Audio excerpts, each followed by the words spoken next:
Muy buenas noches, soy Gonzalo Prialé, esto es 4 a la N y bueno, vamos al tema.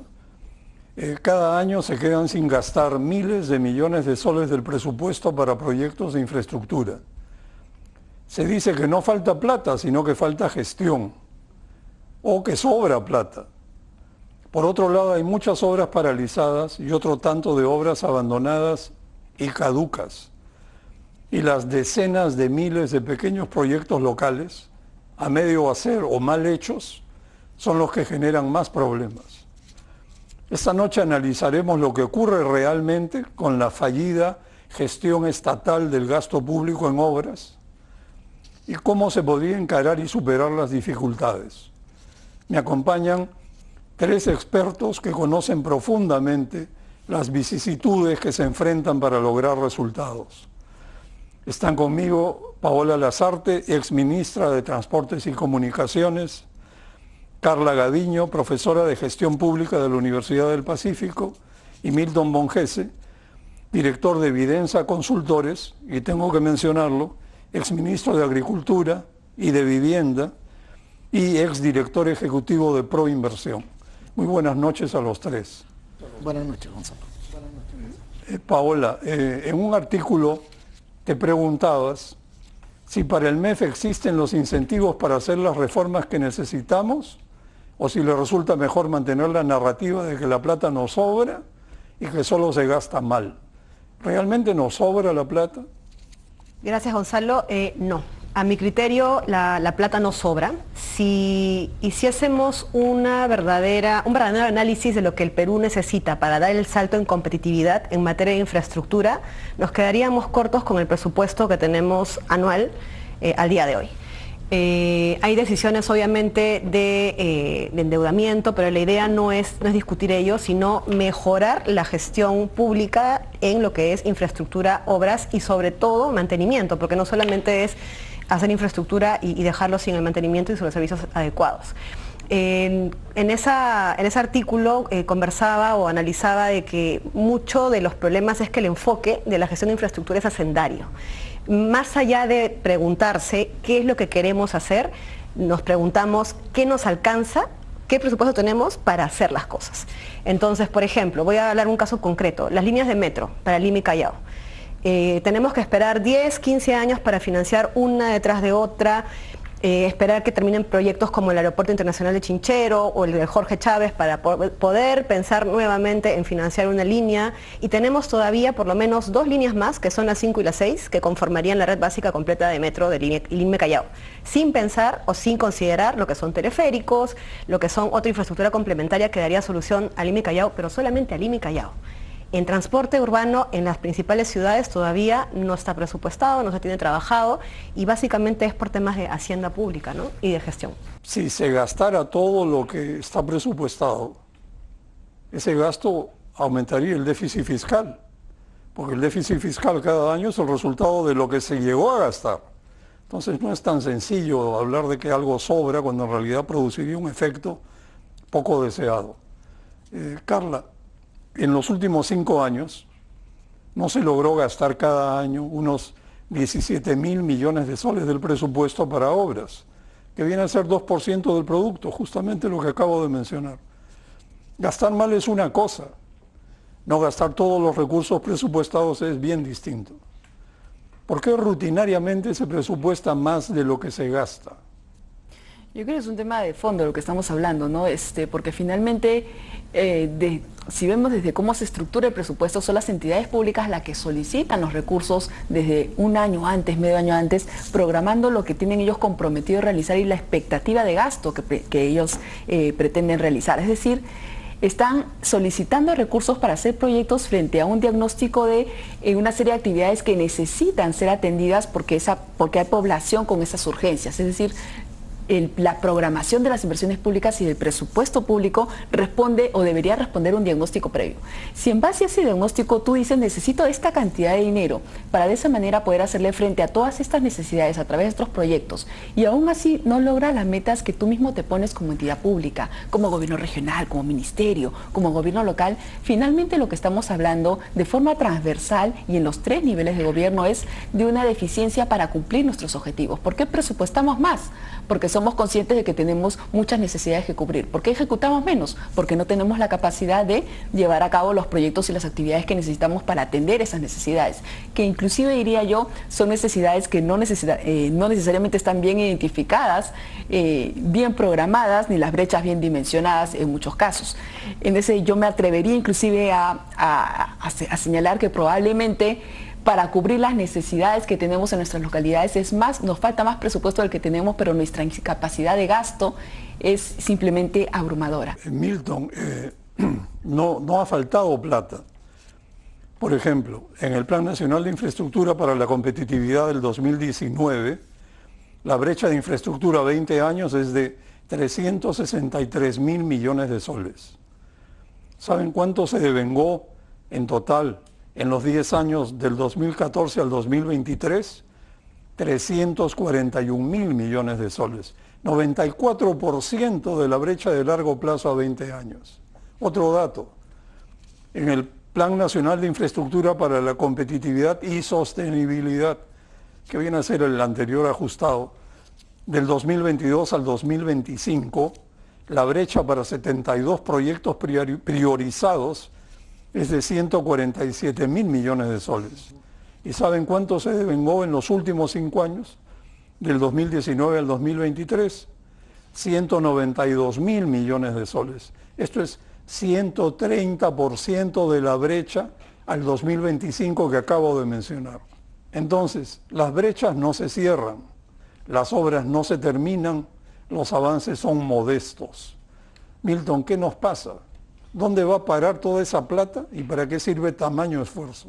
Sí, yo creo que estamos en un momento crítico para el país y ahora que tenemos un nuevo ministro de Economía debería ponerle toda la atención a este tema.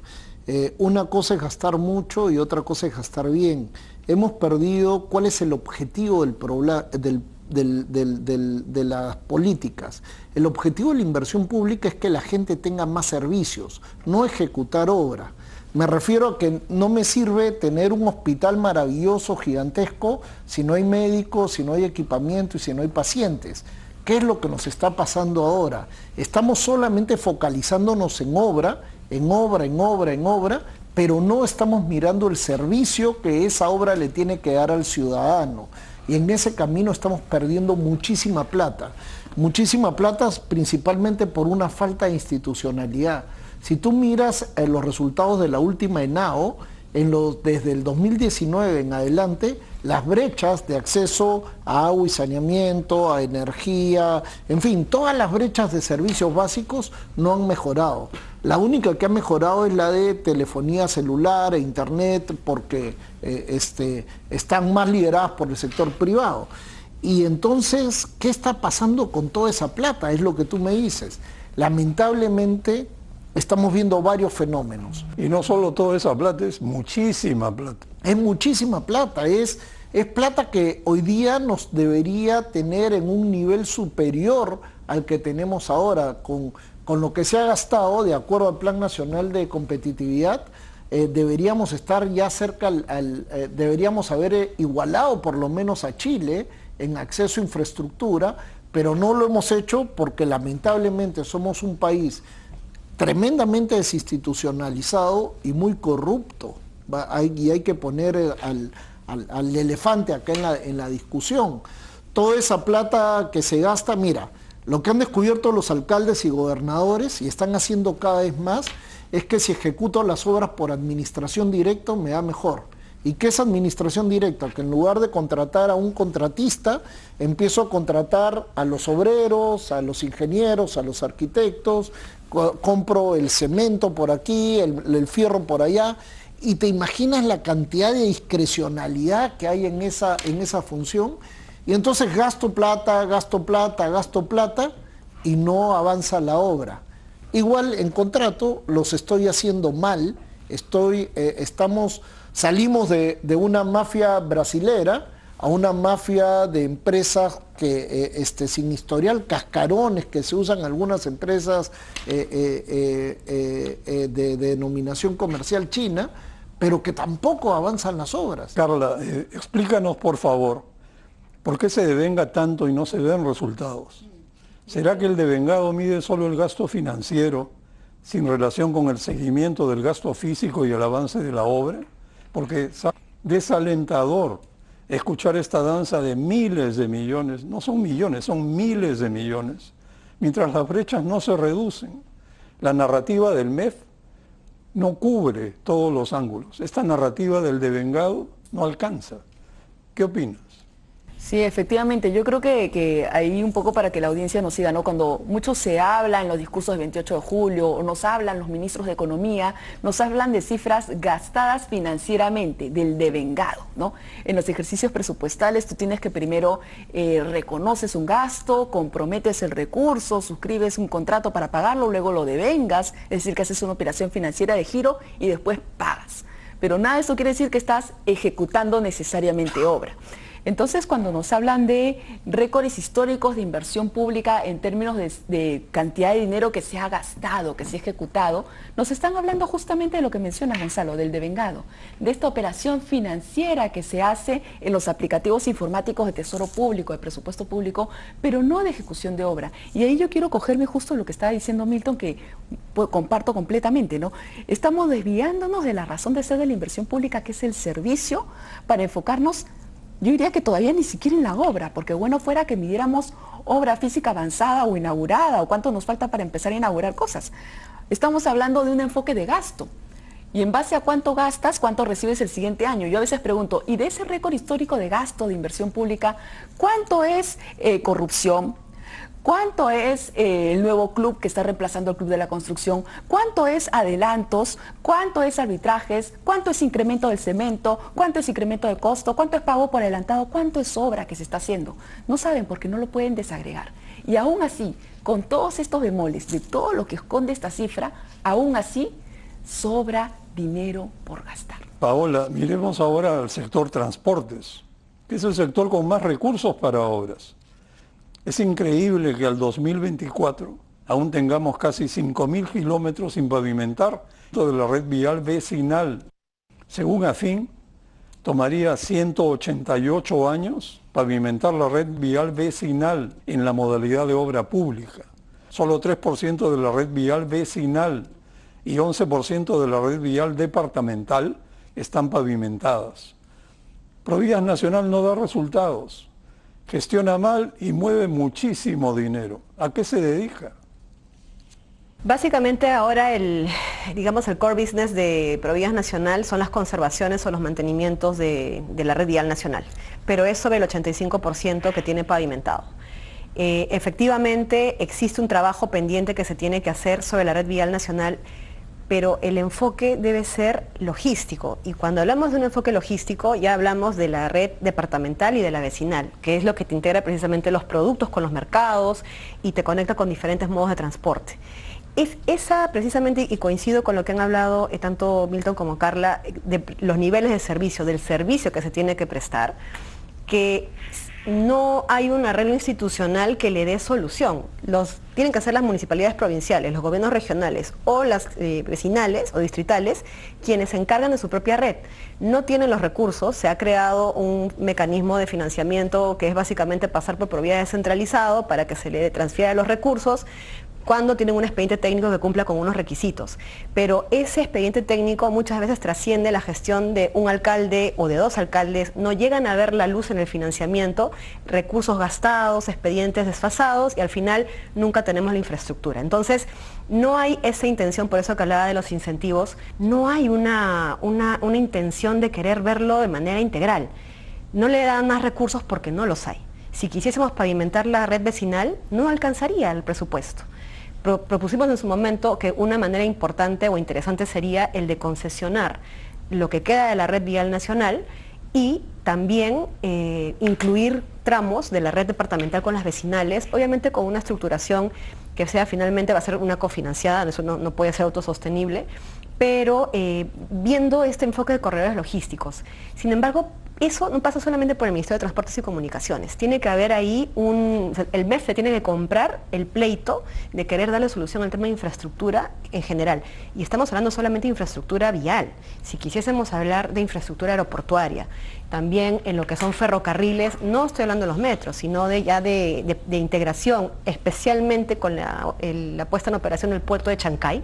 Entonces los recursos nos quedan todavía mucho más pequeños. Entonces son una moneda con dos caras, recursos cortos, pero además una capacidad de gestión que todavía no se soluciona. Y ojo, esto sí es responsabilidad efectivamente de ministerios, pero hay muchos sistemas administrativos y acá lo tengo como una idea fuerza, que no conversan con la realidad física en la ejecución de las obras. Entonces queremos hacer calzar la problemática de infraestructura en una normativa escrita por personas que no conocen la realidad necesariamente al momento de ejecutar los proyectos y termina superando la norma, la realidad termina superando la norma. Entonces, por eso se generan controversias que no tienen solución y muchas veces terminan las obras paralizadas por esas razones, ¿no? Además entiendo que en el mantenimiento hay otro problema adicional, que los contratos son a 4 años y no se preocupan de empalmar con el siguiente tramo de 4 años. Así que es intermitente el mantenimiento y todas las vías son un verdadero desastre. Milton, según la Contraloría, a mayo del 2023 habían 457.000 proyectos registrados en todos los niveles de gobierno. De estos, 70.000 se habían culminado con cierre financiero. Esto es solo 15% de la cartera, ¿eh? Siguen activos 234.000 proyectos y se desactivaron permanentemente, o sea, fueron dados de baja 146.000 proyectos, un tercio de la cartera. ¿Qué opinas de estas cifras? Parecería haber un problema estructural severo, tanto cualitativo como cuantitativo en esta cartera. Sí, mira, Gonzalo, es parte de la crisis institucional que estamos viviendo, en la que lamentablemente el Ministerio de Economía y Finanzas en los últimos años también ha ido degradando sus capacidades técnicas.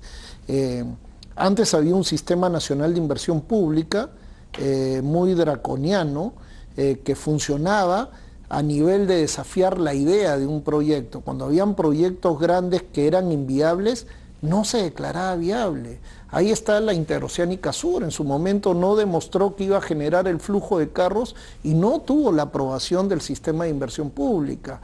O también la refinería de Petroperú, no demostró su viabilidad y no fue aprobado y tuvo que pasar por exoneración, y por eso los responsables de haberle exonerado son los que hoy día están en estos procesos judiciales largos. Entonces, el Ministerio de Economía es el que ha debilitado su capacidad de programar la inversión pública, y a pesar de que en el 2017 se migró a un sistema en el que se suponía que yo tenía que seleccionar una cartera de proyectos estratégica por sector y por territorios, eso también se pasó por agua tibia.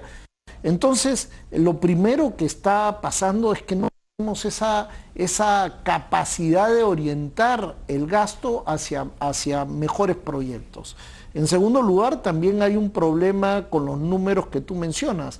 Hay muchísimos proyectos que se formula pero que no se ejecuta. Y eso es en verdad porque hay una gran corrupción disfrazada también en el manejo de los perfiles. Es muy común que un alcalde o un gobernador, en vez de contratar a un asesor con gasto corriente porque no lo tiene, le dice, oye, vente a trabajar conmigo, hazme un par de perfiles y yo te los apruebo y te pago tu plata. Entonces el banco de proyectos está sobredimensionado, está lleno de perfiles que son inejecutables, que son un corta y pega de otros proyectos. Y finalmente, una tercera razón por lo que se dan las cifras que tú has mencionado es porque hay muchísimos proyectos detenidos y en proceso de ejecución que duran más de 10 años a veces. Y todo eso es parte de un sistema administrativo, que es el de inversión pública, que está totalmente parchado. Es como la ley de contrataciones, que a cada persona que se pone creativa le mete 5 artículos más y 10 artículos más, y hoy día la verdad es un sistema que te puedo asegurar que no garantiza la calidad ni la sostenibilidad de los proyectos. ¿Cuándo se lanzó el SNIP? El SNIP empezó el año 2000, el último año de Fujimori, duró 20 años y se cambió al InvierTPE, y el InvierTPE está vigente desde el 2017, desde el 17. El SNIP lo que hacía era desafiar la idea, era en un concepto de análisis costo-beneficio económico, en un contexto de escasez de recursos, pero ahora no. Los reglamentos del InvierTPE te han llevado a que empieces a hacer expediente técnico desde el día 1, lo cual es un absurdo, no tiene ningún sentido. Vamos a una pausa y volvemos. Carla, después pasaremos a las obras paralizadas. Pero antes quisiera tu opinión sobre las obras que la Contraloría en agosto pasado llamó abandonadas y caducas. Estas son obras que no han recibido un sol de financiamiento en los últimos 2 años. Acabamos de ver ahora que hay unos 234.000 proyectos activos y el año pasado se presupuestó recursos para 63.000 proyectos. Habría entonces al menos unos 170.000 proyectos en el limbo, que están activos, pero hace años que no reciben recursos. ¿Cómo sincerar estas cifras y qué implicancias le encuentras?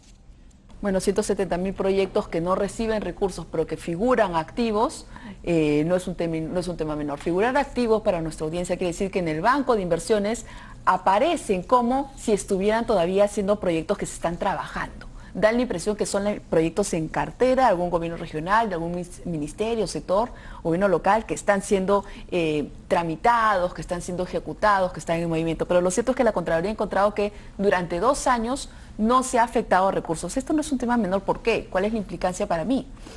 Que si tú tienes un proyecto y tienes un cronograma de obra establecido, tú tienes que continuar con ese cronograma de obra porque se espera que lo puedas inaugurar a tiempo. Si estamos hablando de proyectos que tienen más de 2 años, sin continuar con ese cronograma de obra, sin recibir recursos, quiere decir, uno, que han perdido prioridad política, puede ser, otro, que se han trabado altamente, y 2, que no van a llegar a prestar los servicios que se tiene previsto prestar en los tiempos en los que se tiene previsto prestar. Proyectos que se encuentran en esta situación, tenemos desde proyectos de grande envergadura, hemos tenido a Majes Iguas cuánto tiempo paralizado, Huachavimochic, hasta proyectos mucho más pequeños municipales. Entonces hay una gran variedad de proyectos que caen en esta situación y que nuevamente nos revelan cómo puedes tener el proyecto aprobado, da la impresión de que tu cantidad, tu masa crítica con la cual se trabaja, la inversión pública en el Perú es de una suma determinada, que hay una gran cantidad de ideas, de alternativas de solución para los problemas, pero a la hora de la hora no se están aplicando, no se están desarrollando y lo que es peor, ni siquiera se están revisando cuáles de ellos hay que continuar y cuáles no, porque cómo puedes tener 2 años sin afectar recursos que aparentemente forman parte de tu cartera de proyectos que estás trabajando, qué tipo de seguimiento le estás haciendo. Ahí podemos, por ejemplo, empezar a hablar justamente del tema de gestión pública que mencionaba Paola. En inversión pública, en el InvierTPE, al igual que el SNIP, tenemos por mandato normativo tener comités de seguimiento de nuestra cartera de proyectos que mensualmente deberían reportar y ayudar a destrabar y a prevenir trabas de esa cartera de proyectos. ¿Cómo es que a todas estas entidades públicas se les ha pasado que durante 2 años tienen proyectos a los cuales ni siquiera le afectan recursos, pero que están activos ante el Banco de Inversiones del MEF? ¿Por qué no se sincera esa cifra? ¿Qué medidas se pueden tomar? Y probablemente la sorpresa sería mayúscula si se hiciera un arqueo real de las cosas. Imagínense, 170.000 proyectos. Y nos anuncian, por ejemplo, que hay 3.000 proyectos paralizados por unos 27.000 millones de soles. Imagínense cuánto pueden costar 170.000 proyectos. Al 50%, digamos, que se abandonaron cuando ya habían tenido un 50% de gasto ejecutado. Es inmenso, esa cantidad es superior, estoy seguro, al gasto anual en obras. Y el día que se descubra y se muestre va a ser muy interesante ver las caras que ponen en los que manejan las cuentas públicas. Paola, ¿qué pasa con Corpac que tiene el monopolio estatal del control del tráfico aéreo y maltrata a los viajeros y el turismo. ¿Y qué pasa con el aeropuerto Chincheros, donde el avance del acuerdo de gobierno a gobierno con Corea es muy bajo? Temas importantes. En el caso de Corpac es una empresa estatal en el ámbito de FONAFE y es una entidad adscrita al MTC que sí requiere ser renovada, reforzada, reformada. El sindicato, los sindicatos no pueden tener el control de la prestación de servicios públicos, no pueden perjudicar servicios públicos que tienen impacto en la población. Entonces, una reforma de Corpac requiere sí del más alto nivel de apoyo, respaldo político. Porque más allá, técnicamente podemos tener muchos una posición y una propuesta, pero sí se requiere de un respaldo político al más alto nivel, no solamente a nivel del Ejecutivo, sino también a nivel del Congreso. Que todos estemos alineados de que tenemos que renovar el servicio aeronáutico, que podríamos migrar inclusive a un esquema de una empresa privada, tercerizar servicios, supervisar, pero sí tiene que haber competencia. Sí quiero decir que, por ejemplo, en el caso de la gestión del saliente presidente de Corpac, se redujeron algunas limitaciones que generaban problemas para entrar a los nuevos controladores. Pero esto no es suficiente y tiene que ser continuado en el tiempo, ¿no? No podemos estar cada vez que hay una gestión o hay cambios, se hace algo distinto al anterior y no hay una política pública consistente en el tiempo. Eso es lo que es Corpac. Y en el caso de Chinchero hay una serie de controversias, han habido controversias entre el contratista, la PMO, también con el MTC. Es algo que está, entiendo, en la resolución de disputas, en la Junta de Resolución de Disputas. Y lo que sí es importante mencionar es que, y creo que acá con conocimiento de causa y del tema, es que el Ministerio en Infraestructura Aeroportuaria como obra pública no tiene el conocimiento o el expertise para llevar proyectos de esta envergadura. Por eso que sí era importante, habiéndose decidido que sea obra pública, tener un asesoramiento de un país, una PMO internacional con la experiencia que tenía Corea. Entonces, hay unos atrasos en lo que es el avance de obra. Se entregó o se terminó la movilización de tierras creo que hacia junio o julio del año pasado, y de ahí ha avanzado un 10%, entiendo, por algunas controversias que han tenido, tanto con el MTC que imagino y espero que puedan comunicar mejor. Pero lo importante acá es que no se tiene que paralizar el proyecto. Los contratos de gobierno a gobierno, yo creo que hay espacio para todo. En este caso de Chinchero sí ha tenido, ha habido una transferencia de conocimiento tanto para la DGAC y se estaba trabajando con Corpac. Milton, el Contralor presentó un reporte con 2.300 obras paralizadas de un costo total de 27.000 millones de soles al 31 de diciembre del año pasado. Hace años que presenta reportes parecidos. Además, desde el 2019 se dictan normas para reactivar las obras paralizadas. La última fue en noviembre del 2023. Todas repiten el libreto. Reducen el porcentaje de avance físico requerido para incluirlas. Empezó en 50%, ahora es 20%. Ajustan modalidades de contratación, ordenan un inventario e informes sobre el estado de las obras, amplían los plazos de vigencia y reafirman el rol clave de la Contraloría. Pero no pasa nada.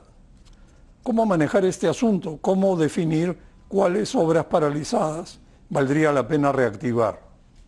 Mira, lo que pasa también es que la cultura institucional en Contraloría también es una cultura institucional que está caduca.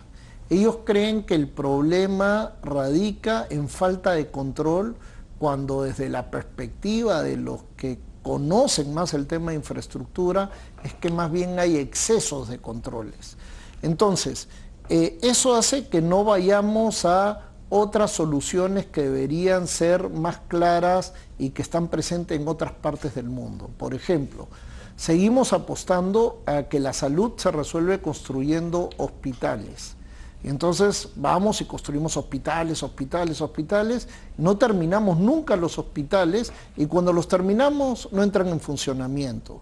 ¿Y qué es lo que hacen los países más desarrollados? contratan el servicio, contratan niveles de atención. Agarras una población determinada y le dices a un proveedor de servicios que inviertan ellos en la infraestructura, que generen la capacidad de atención, y el Estado, en lugar de meterse a la construcción del hospital, lo que hace el Estado es comprar el servicio al privado, con lo cual tú tienes un modelo que funciona de una mejor manera, con mucho menos corrupción que la que tenemos ahora.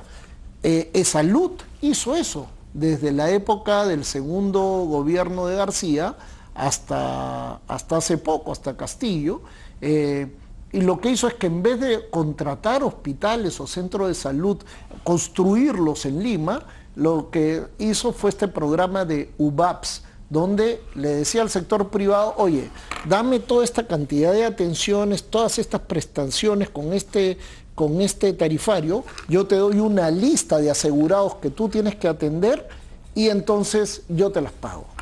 Esto funcionó bastante bien, todos los indicadores de calidad de atención al ciudadano eran mucho mejor que lo de salud, pero en el gobierno de Castillo la dirigencia de salud empezó a caducar esos contratos porque estaban también en el marco de la ley de contrataciones por 3 años máximo como excepción.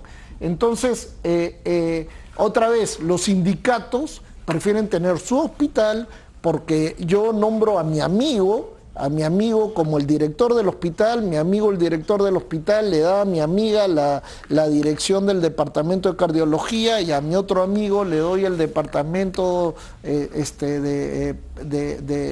no sé, de obstetricia o de lo que sea, y entonces nos repartimos el hospital entre un montón de gente y pasa todo lo que está pasando. Debemos cambiar de enfoque, debemos salir del enfoque de obra pública a tratar de ir a un enfoque de compra de servicios. Es como el agua yo la podría comprar en bloque, podría comprarte servicios, pero no, estoy pensando en que yo, Estado, debo hacer la obra pública y luego esperar que por arte de magia esa obra pública se transforme en servicio al ciudadano. En telecomunicaciones, por ejemplo, lo que hacemos es básicamente comprar servicios. En energía también, en gran parte del país mayoritariamente compramos el servicio. ¿Por qué no imitamos lo que funciona en el Perú y lo que funciona en el mundo y lo aplicamos ahí donde estamos fallando estrepitosamente y tirando la plata literal al agua? Carla, ¿por qué se paralizan las obras? Según la Contraloría, de las 2.300 obras paralizadas, 24% se paralizaron por incumplimientos de contratos, 22% por falta de recursos financieros y de liquidez, y 38% por sucesos imprevistos, fuerza mayor, transferencia de gestión y algo medio extraño, causas no atribuibles a ambas partes. Todo esto suma 84%. ¿Qué hay detrás de estas causales? Mira, mi manera de explicarlo es como una suerte de algo gráfico, como una bola de nieve, ¿no? Si empezamos con que desde cómo se construye el proyecto, el mismo equipo que formula o que contrata la formulación del proyecto lo aprueba. Yo hago mi tesis y yo la apruebo y me doy el título de magíster, ¿no? Yo mismo hago el estudio de preinversión y yo mismo lo apruebo. ¿Y con qué contenido? Con un contenido muy básico, de información muy mínima, insuficiente. Con ese insumo técnico pasa el proyecto, toda la preinversión y llega al expediente técnico, que también en el Perú los expedientes técnicos pues tienen baja calidad. Con esa baja calidad acumulada y esa ausencia de información, más la constante rotación de personal, ausencia de meritocracia, corrupción de por medio, llegas a la fase constructiva. Empiezas a ejecutar la obra. Y cuando estás ejecutando la obra, naturalmente lo que encuentra el contratista es que lo que tú le has contratado, para lo que le has pagado que haga, no calza con lo que la realidad le arroja que va a tener que hacer. Porque la insuficiencia del expediente técnico y la preinversión no calza con la realidad de costos, de características, de metros, de metrados, de elementos que necesita el proyecto. Entonces ahí vamos a tener una situación en la cual las partes van a entrar en una situación de conflicto contractual. Si no se resuelve y no llegan a un acuerdo, ahí tenemos incumplimientos contractuales. Ni el Estado ni el contratista andan incumpliendo el contrato simplemente por incumplirlo, salvo que estemos en escenarios al margen de la ley, sino que se incumple porque algo pasa. ¿Qué es lo que pasa? Que el contrato como está no puede ser llevado a cabo. Muchas veces esto es porque lo que hay que hacer en los hechos no calza con lo que se tenía que hacer en papeles. Esto, a su vez, nos puede llevar a ¿qué cosa? A los arbitrajes, que también están en las causales que señala la Contraloría. No nos ponemos de acuerdo, incumple el contrato, nos vamos a un arbitraje y empiezan a poner N cautelares para que el tribunal arbitral nunca opine del fondo, sino de las cautelares, y se dilata la obra de manera exponencial. Y luego viene el tema presupuestal, pero por supuesto, si mi expediente técnico, mi preinversión, me diseñó un proyecto de una característica y a la hora que lo tengo que hacer, el proyecto tiene otras características, más gastos generales, más todo el tiempo que ha transcurrido y que tengo que adicionar elementos a la obra para poderla seguir poniendo o llevarla que se pueda poner en práctica, los montos se incrementan. Tenemos grandes proyectos en el Plan Nacional de Infraestructura, nuestros proyectos prioritarios como país, que han duplicado o triplicado el monto. Si eso pasa en los principales proyectos que teóricamente deben tener un seguimiento ad hoc y que prioritariamente están en manos de grandes ministerios de este país, ¿qué no va a pasar en los gobiernos regionales y gobiernos locales con menos capacidades, con más rotación de personal, con equipos menos capacitados y pues más sobrecargados en tareas? Entonces, yo creo que podemos explicarlo como una suerte de bola de nieve. Y a esto, por supuesto, no caigamos en ingenuidad, agreguémosle muchos casos donde para algunas empresas el negocio es ganar la licitación y luego desaparecer, como el cascarón que mencionaba Milton, no necesariamente hacer la obra. Entonces, es pues lamentablemente la tormenta perfecta que tenemos en infraestructura pública para seguir incrementando el número de obras paralizadas. Paola, la narrativa del Contralor se agota. Pasan los años, las obras paralizadas siguen, su reactivación no camina y la Contraloría cobra 2% del valor de las obras supervisadas. ¿Consideras que el control concurrente da resultados? El control concurrente puede ayudar a advertir algunas situaciones adversas en determinados proyectos. Además que el control concurrente no se da para todos los proyectos que existen, ¿no? Sin embargo, yo creo que no pasa por esta cultura de control, como decía Milton, ¿no? Ya es el control del control, sino que lo que está fallando, acá no hay un tema de problema principal la gente necesariamente, sino que lo que probablemente está sucediendo es que la regla institucional no está conversando con la realidad. Entonces, por eso voy a ser muy enfática y está vinculado a lo que acaba de decir Carla. No se condice lo que dice en el papel con la realidad, no solamente por falta de información, sino porque todo está hecho con un enfoque de contar al detalle cuánto me cuesta, cuánto me va a costar adicional. Lo voy a decir, creo que ahí los ingenieros con más razón lo van a poder, digamos, estar de acuerdo. No todas las horas adicionales son corrupción. No todos los expedientes técnicos deficientes son por falta de capacidad.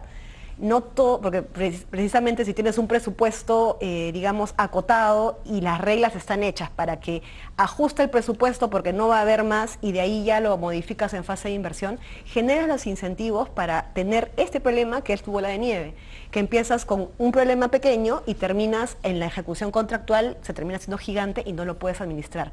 Además de que no tienes instancias en las obras públicas para resolución o conciliación, como pueden ser las juntas de disputas o los DAPs, ¿no? De frente te vas al arbitraje o las mismas empresas en algunos casos meten cautelares que terminan paralizando las obras, ¿no? De frente te vas al arbitraje o las mismas empresas en algunos casos meten cautelares que terminan paralizando las obras y que son razón también para no continuar con algunos proyectos. Entonces, yo creo de que acá es más ver el tema de la regla institucional, cómo se condice con la realidad. Canteras en carreteras, por ejemplo. El mejor expediente técnico te puede decir la cantera tal era propiedad de la municipalidad y efectivamente es propiedad de la municipalidad, pero de ahí la comunidad le exige o cambió el alcalde y le exigió al alcalde un mayor precio o una contribución, etc. Te termina costando más la cantera o tienes que cambiar de cantera, que te hace incrementar el costo del proyecto. Entonces, hay situaciones que sí tienen que ver con algo que no podemos prever en el papel, pero no toda obra adicional es corrupción, no toda obra adicional es un expediente mal hecho.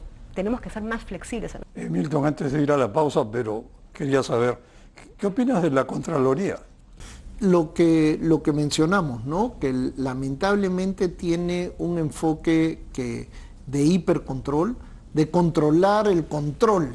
Y ese enfoque lo único que hace es ahuyentar a los buenos funcionarios, a los que saben.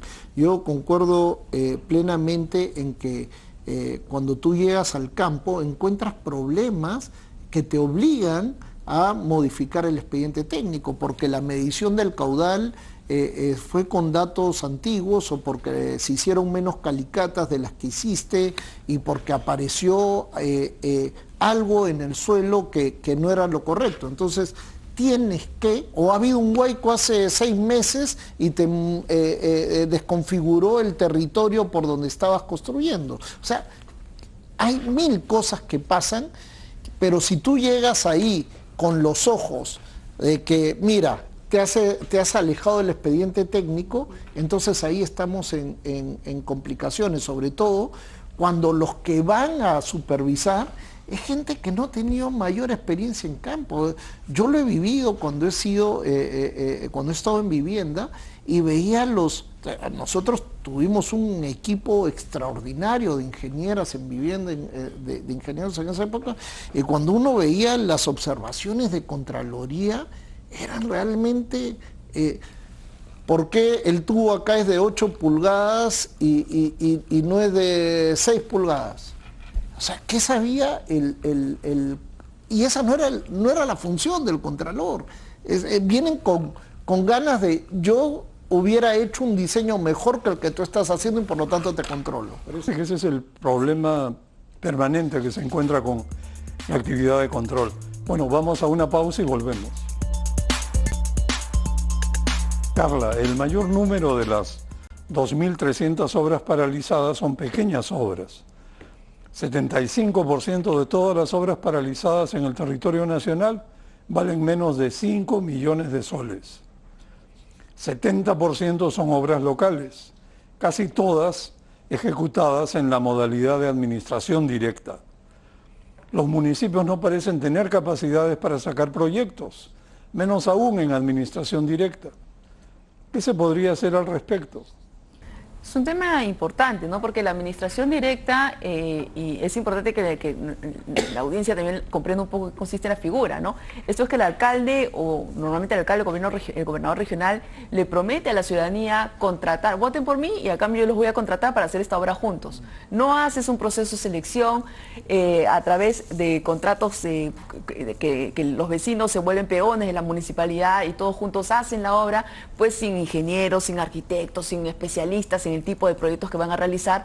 Son obras pues que no van a tener necesariamente el mejor camino, la mejor pericia técnica, tienden a ser un poco chiquitas y tienden a paralizarse y tener los resultados que vemos, con lo cual ni generaste el trabajo prometido en campaña, ni cubriste la necesidad para el cual estabas haciendo la obra. Entonces es un tema delicado, y yo creo que aquí es importante seguir un poco la corriente que tienen otros países con la administración directa, que sí estipulan normas con rango de ley, como manda también nuestra Constitución, para hacer que esta figura se utilice casi de forma residual, ¿no? Para proyectos con características determinadas, con un personal determinado que la municipalidad tiene que garantizar, con una serie de elementos de transparencia y de registro que tienen que tener justamente para evitar este tipo de escenarios. Hay una directiva que se ha aprobado en diciembre y que entiendo que va a entrar en vigencia en abril, que entiendo que va por ese camino, habrá que ver cómo le va cuando entre en vigencia, pero sí me parece que es importante tomar más en serio el tema de la politización de la obra pública a través de la administración directa y sus consecuencias. Paola, el ministro de Transportes y Comunicaciones declaró al Ministerio en reorganización para generar un cambio en su diseño organizacional que apunte a reducir la corrupción en el sector. Esto es de larga data. ¿Qué se puede esperar ahora? ¿Cuáles serían las claves de la reorganización? ¿Y tú eres optimista respecto a sus posibles resultados? Los anuncios políticos son útiles en la medida que da una señal de que se quiere hacer algo, pero tenemos que también materializar o operacionalizar esto. En el caso del Ministerio de Transportes pasa por hacer una reforma de lo que es la infraestructura, porque el Ministerio es el principal ejecutor a nivel nacional y tiene la infraestructura más grande por ende no debes limitarlo solamente a una reorganización. Tenemos que ver qué es lo que se quiere hacer con la infraestructura nacional, primer punto. Segundo punto, transportes como ministerio es un ministerio gigantesco. Tienes lo que es infraestructura tanto en comunicaciones como en transportes, tienes servicios en lo que es también comunicaciones, básicamente transportes, y también todo lo que es el sector telco. Entonces, hacer una reorganización pasaría por hacer una reforma del ministerio, separar lo que es infraestructura, reevaluar la existencia de los provías, tanto nacional como descentralizado, ver si están cumpliendo sus funciones y hacer cambios, porque son ya, digamos, arreglos institucionales que no necesariamente están cumpliendo con su función. Entonces tendríamos que ver qué se tiene que hacer ahí. Y algo muy importante que pasa desapercibido, la función de servicios que tiene el Ministerio de Transportes no es menor. Entonces, sí ameritaría que haya una reorganización, que el ministerio pueda convertirse, por ejemplo, en el Ministerio de Transporte, que se dedique a los servicios de brevetes, CITBs, lo que es transporte urbano a nivel nacional, que no es menor en un país tan informal, y en lo que es telco o comunicaciones, la SECDI, que está en la PCM, con el Viceministerio de Comunicaciones, no tendrían por qué estar separados, debiera ser una sola entidad. Infraestructura de comunicaciones, regulación y además también el tema de la alfabetización digital. Esa sería una ruta, ¿no? Ahora, lo sorprendente es pensar que Provías va a continuar cuando evidentemente es un nido de corrupción y algo debiera hacerse completamente distinto a lo que se vino haciendo y no se puede continuar con esa parte del ministerio. Milton, el cuello de botella del gasto público son las obras locales, donde confluyen la falta de controles y la falta de capacidades. Esto debe cambiar. ¿Tú encuentras conveniente el empaquetamiento de proyectos locales y cómo concretarlo? Mira, Yarabamba es el distrito en el Perú, en Arequipa, que más canon per cápita ha recibido. Su gente no tiene agua y saneamiento. Cuando tú revisas lo que ejecutaron el año pasado, era el estadio de fútbol, los parques y jardines, remodelación del Palacio Municipal. Yo creo que hay que ir en ese sentido, de tener el enfoque de brechas y empaquetar los servicios. No puedes estar haciendo proyectos de agua y saneamiento por 4 cuadras, el tramo 1, el tramo 2, el tramo 3, sino empaquetarlo más fuertemente y también... A mayor escala. A mayor escala, claro. ¿Podría ser regional? Sí, puede ser regional, porque puedes tranquilamente contratar a una empresa de ingeniería y hacer el diseño de la región para cerrar la brecha. Ciérrame del 85 al 95% y dimensióname cuánto me cuesta esto, ¿no? 100% va a ser más difícil, sobre todo en las zonas rurales. Pero falta eso, falta ese enfoque. Pero tendría que ser obligatorio, ¿no? Porque voluntariamente los alcaldes se quedarían sin su negocio. Claro, pero eso te va a llevar también hasta cambio constitucional, porque hoy día la gente no está ganando las elecciones locales ni regionales por atender a la población, aunque sí hay algunas excepciones. Lo que vemos es que mucha gente está llegando a las alcaldías para capturar el manejo del presupuesto público, porque está dando para muchos. O sea, lo que ha pasado, mira, cuando yo trabajé en el Ministerio de Economía y Finanzas en temas de inversión pública, la inversión total era la 10ª parte de lo que es ahora. O sea, hoy día ha habido una explosión de recursos públicos. Hoy día 2/3 de la inversión pública la manejan descentralizadamente los gobiernos subnacionales, y 1/3 nada más la maneja el gobierno nacional. Hay que ir a estos esquemas de países más desarrollados como Alemania y Japón después de la guerra, que crearon sus bancos de desarrollo y separaron. ¿Cuál es la raíz del tema?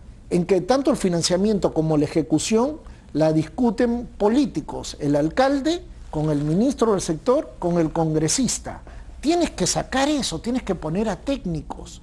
Y eso se hace con un arreglo institucional distinto al que tenemos ahora. Yo creo que si abrimos los ojos, veremos que en el país se ha instalado el modo saqueo. Sí. Por eso se gastan miles de millones y no se ven las obras. Así es. Y por eso hay esta cadena de malos manejos en los gobiernos municipales, que van por la plata a ganar las elecciones. Así es.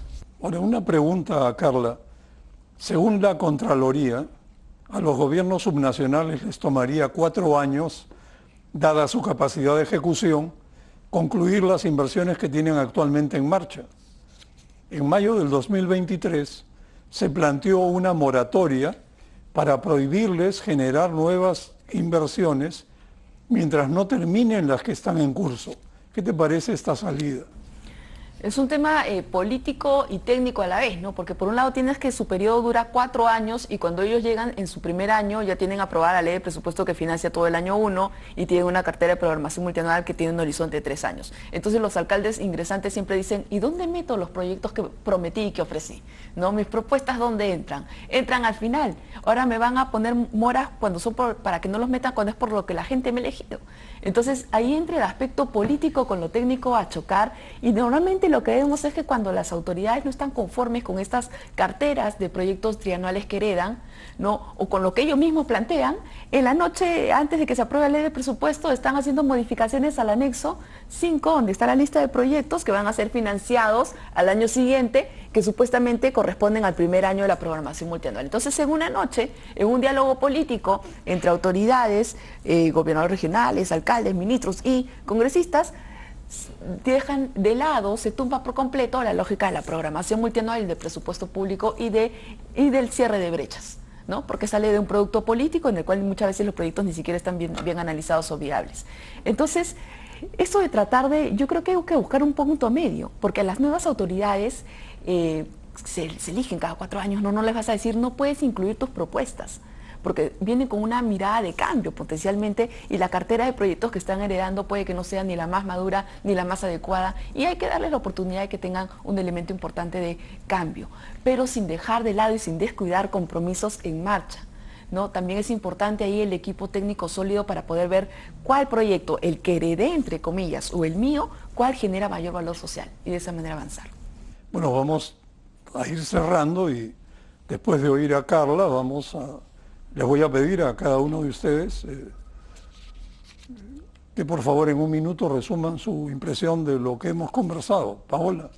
Bueno, acá tenemos, como conversábamos también en interno, necesitamos tener ya una posición más crítica respecto de lo que está sucediendo. Tenemos siempre estos informes de obras paralizadas que venimos comentando cada cierto tiempo, pero no estamos teniendo una mirada de reforma profunda de los principales sistemas administrativos que están en el ecosistema de la infraestructura. Inversión pública, que es el INVIERTE-P, ley de contrataciones, sistemas conexos como el CIA, que es la evaluación ambiental, lo que es la regulación de los predios y lo que es muy importante, el fortalecimiento de las capacidades de los funcionarios públicos en todos sus niveles de gobierno para poder lograr resultados que son servicios funcionando para la población. Milton. Sí, yo creo que una de las tareas urgentes que tiene el ministro Arista es hacer las reformas institucionales necesarias para mejorar la eficiencia de la inversión pública y de la inversión público-privada, que es el caso que nos convoca en el tema de infraestructura. El Ministerio de Economía maneja las 2 direcciones que son entes rectores del sistema, tanto la de programación multianual de inversiones, que es obra pública, y la de promoción de la inversión privada. Y ninguna de las 2 ha hecho mucho en estos últimos 4 o 5 años que este problema se ha acentuado. Tiene también que resolver su problema con la PCM.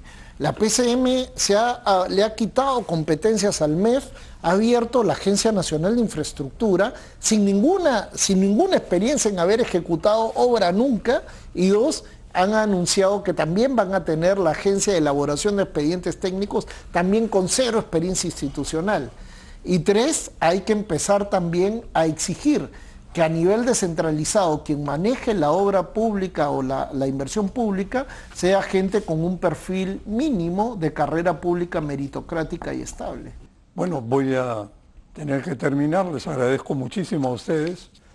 Yo diría que finalmente no sobra la plata y se gasta mal.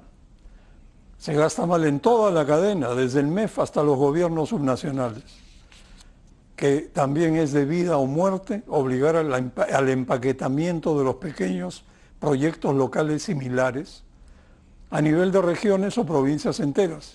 Y por último, se necesita una reingeniería de los procesos y una reforma estructural de la gestión del gasto público en obras.